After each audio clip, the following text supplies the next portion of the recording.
خلاص بيبون تقول ها تقول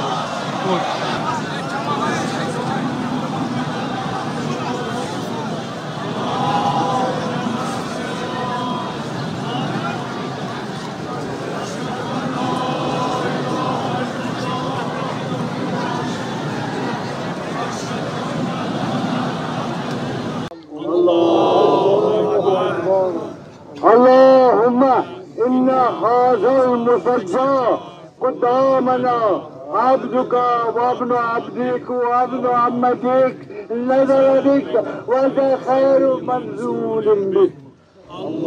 اللهم إنك قبضت روحه إليك وقد احتاج إلى رحمتك وأنت غني عن عذابه. اللهم إنا لا نعلم منه إلا خيرا وأنت أعلم به منا. اللهم إن كان محسنا فزد في إحسانه وإن كان مسيئا فتجاوز عن سيئاته واغفر لنا وله. اللهم احشره مع من يتولاه ويهبه وأبعده ممن يتبرأ منه ويبغضه وألحقه بنبيك وألف بينه وبينه وارحمنا إذا توفيتنا يا إله العالمين.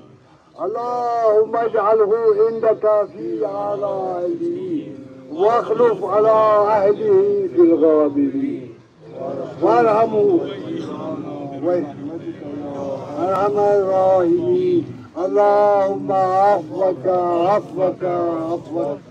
الله أكبر.